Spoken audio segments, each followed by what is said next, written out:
Hello, this is Professor Torsen.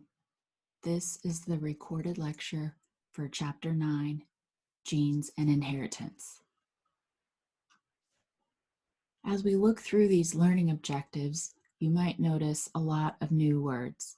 We've got quite a few glossary terms for this chapter, so I do suggest flashcards might be helpful in learning all of these new terms. This chapter, we are going to be looking at genotypes and phenotypes of organisms. We are going to be learning about Mendelian genetics and Mendel's laws. We are going to learn how to use Punnett squares. We are going to learn what a test cross is and what it can show us. And we're also going to look at quite a number of different genetic inheritance patterns, things like codominance, polygenic inheritance, etc. We'll also look at some traits that are sex-linked, and also a quick look at why there are linked genes and what we mean by that. So a quick review, we've already learned the term genes before, but genes, we learned, are a set of instructions. So I think we've all noticed that offspring often resemble their parents. And in some respects, that makes a lot of sense. We know we inherit our genetics from our parents. As we begin our discussion on genetics, we're going to focus on examples of single gene traits that are governed or controlled by a single gene. Now, this single gene controls a specific trait, for example, fur length in cats, so how long the fur is. But that single gene may come in more than one variety or version. The fancy word for this is allele. So for example, there might be an allele for short hair and an allele for long hair. Both of those alleles or versions are for the gene that governs fur length. Here on slide 5 are a list of some glossary terms. Let's take a look at the experiments that Gregor Mendel did on heredity. So Mendel was using pea plants, and pea plants have flowers. He saw that pea plants could either have purple flowers or white flowers. So he took a plant with purple flowers and a plant with white flowers and bred them together. The resulting generation only had plants with purple flowers. This purple generation was allowed to self-pollinate and created the next generation we see here at the bottom of figure 9.9. And what he noticed is the reappearance of that missing white flower. Mendel found this same pattern for 6 other traits. So things like the shape of the seed or the color of the seed, and they all followed the same pattern where there would be, for the given trait, 2 different phenotypes. So for example, again, purple versus white flowers. And the first generation produced from that crossing, only one of the phenotypes would show up. So again, we only see the purple flower plants. And then on the next generation after that, we see the reappearance of the missing phenotype. So again, we see the reappearance of the white flowers. Remember, there were no plants with white flowers in this generation. Mendel's research was quite successful. He had a number of factors that aided in that. The one I want to highlight is this last one here at the bottom of the slide. Mendel started with true breeding plants. True breeding plants are essentially purebred plants. They always produce the expected trait. So For example, with the purple flowered pea plants, he bred them generation after generation after generation, so he was certain that that line of pea plants would only produce purple flowered plants. Mendel really had three main ideas with his work. Number one, each parent puts in a single set of genes into the gametes, the sperm for men or eggs for women. Now, keep in mind, genes were not known yet, so he knew that it was essentially some set of instructions that each parent is contributing to the offspring. This is what we know happens during meiosis. The second main idea of Mendel was that offspring receive two copies of the instructions, or genes, for any given trait. The offspring receives one copy of the gene from the mother and the other copy of the gene from the father. This is representing fertilization, when the genes of the sperm and the egg come together. And finally, Mendel's third main idea was that the phenotype of the organism, what the organism actually looks like, depends upon the two copies of the gene that it inherits. And if we say this in modern terminology, we would say the phenotype is determined by the genotype. What the organism looks like is determined by which alleles the organism has for that specific gene. Mendel's work led to a number of tenets or laws. Let's look at Mendel's law of segregation. Mendel's law of segregation essentially says that an organism has two copies or two versions, or to use our glossary term, two alleles for a given gene. And when the parent produces the gametes, the sperm or the eggs, these two alleles are separated. This is what we learned occurs during meiosis. Punnett squares are a great tool to help us understand genetics. When we use Punnett squares, we are going to be listing the alleles for a given trait. We do that by using a single letter, and we use a capital letter for the dominant allele and a lowercase letter for the recessive allele. So if we look at an example of a cross here from your textbook, figure 912, we see that there is a male giraffe, the sort of normal coloration pattern that we're used to for giraffes, and we see that his genotype is capital M, capital M. So that's homozygous dominant. Here, the mother giraffe that he's being paired with, she is albino. She lacks that normal pigmentation, and that's governed by a recessive gene or a recessive allele represented by lowercase m, lowercase m. So mom is homozygous recessive. She has two copies of the recessive allele. And dad is homozygous dominant. He has two copies of that dominant allele. So when you put together your Punnett square, you put dad's alleles here and here, and we put mom's alleles here and here. And then we can see how their alleles can combine. So in this first quadrant, we take this capital M from dad and this lowercase m from mom.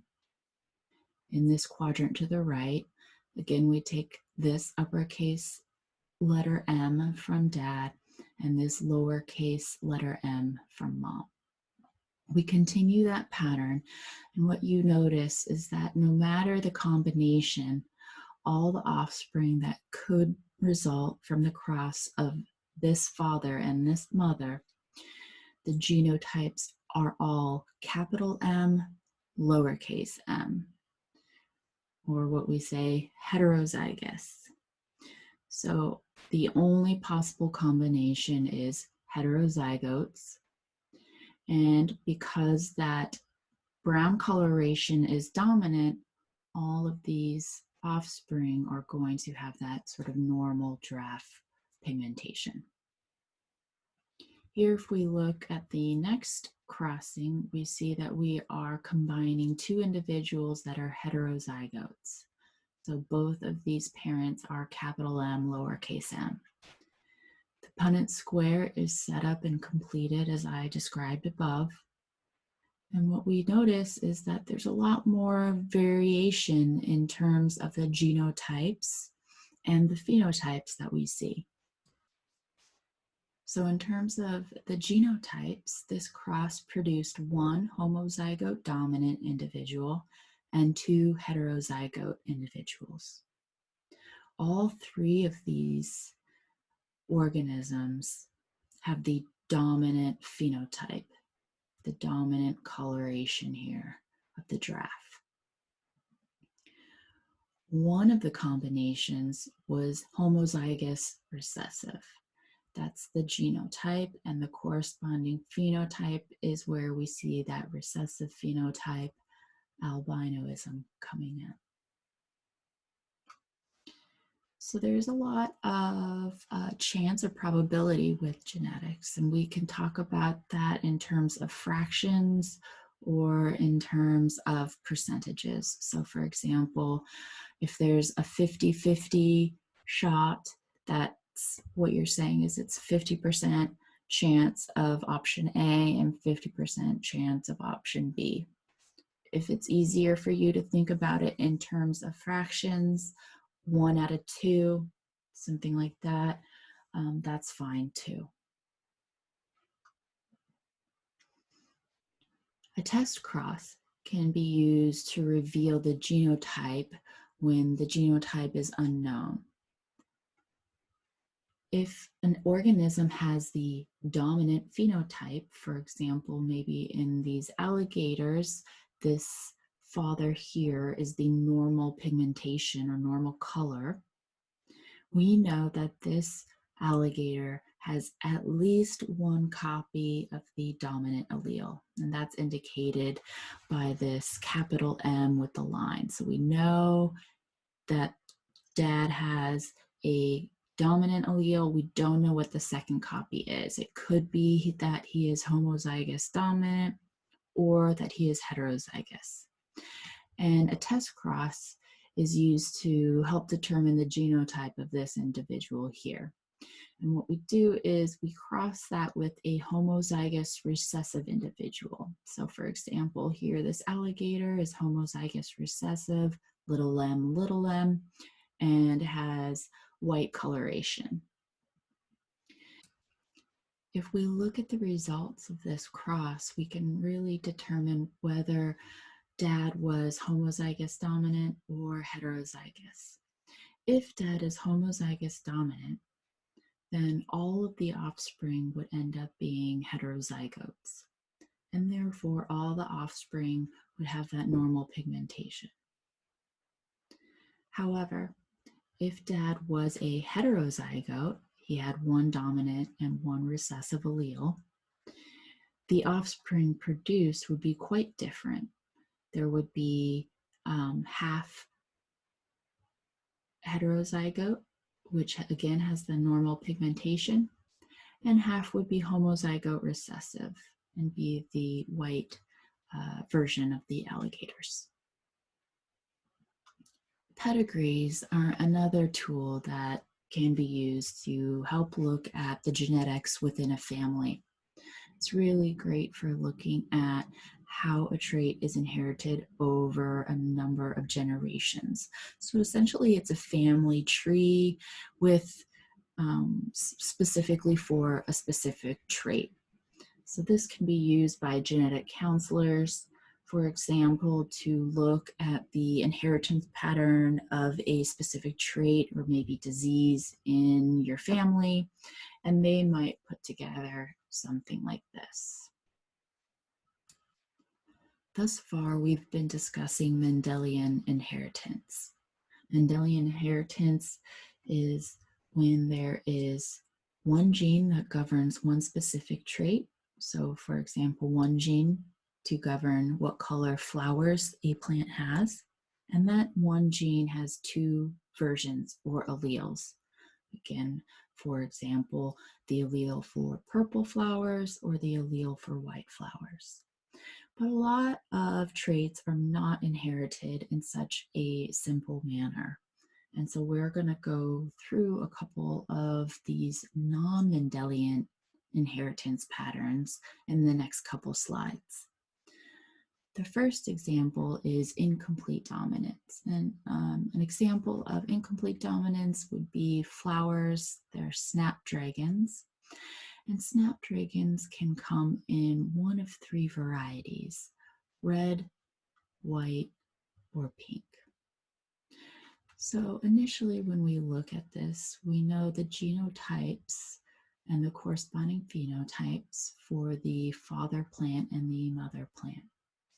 And what we might have anticipated is offspring that are either red or white. But instead, what we see is an offspring that tends to be a mix of the two phenotypes. So red plus white equals pink. So in incomplete dominance, a heterozygote has a phenotype that is a blend or in between the phenotypes of the two homozygote individuals. Codominance is another example of non-Mendelian inheritance. And again, it's interesting to see the phenotype of the heterozygotes in traits that are governed by codominance. So this is a fun little picture here. We see dad has horizontal stripes on his shirt, mom has vertical stripes on her shirt, and then the child has a checkerboard pattern on his shirt. So this really does give a nice example of what codominance is. The offspring exhibits both characteristics of both homozygote individuals. There are genes that can have more than two alleles. So instead of the gene for flower color only coming in two varieties, purple and white, there might be three or more versions or alleles of the gene. A classic example of this is human blood types. So for blood type gene, there is actually three different alleles. And humans, we are diploids, so we're still going to only have two alleles in our cells. So with three different options, you can create 6 different phenotypes here. So an individual could be homozygous for the A allele, homozygous for the B allele, heterozygous. Here, this individual has a capital A and then a lowercase I. And so these 6 genotypes correspond to these 4 phenotypes. Here's a little bit more information on human blood types. Another example of non-Mendelian inheritance are polygenic traits. These are common for most of our traits.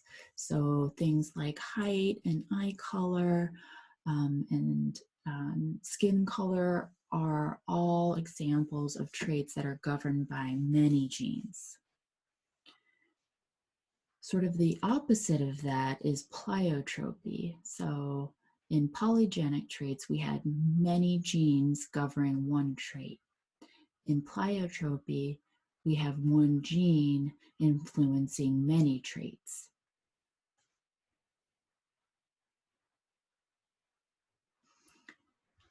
Some traits are inherited differently in males and females. These traits are called sex-linked traits. And this is because the gene that governs this specific trait is on one of the sex chromosomes, either the X or the Y. So things like color blindness, that gene is an X-linked trait. The gene for being able to see in color is located on the X chromosome. And this has a disparity in terms of men versus women and who inherits it, because women have 2 copies of the X chromosome, while men only have 1 copy of the X chromosome. Their second sex chromosome is the Y chromosome. So for women, it's the same inheritance pattern we've been talking about. Women will inherit 2 copies of that given gene because we have 2 X chromosomes. Men, however, because they only have 1 copy of the X chromosome, we say they are hemizygous. Whatever allele that they end up inheriting on this particular chromosome is the phenotype that they will express.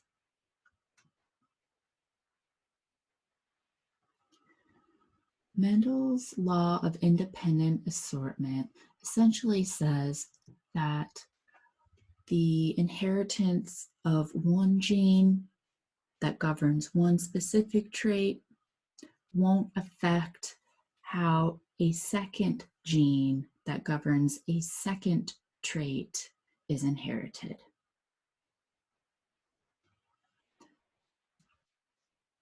Linked genes don't follow Mendel's law of independent assortment.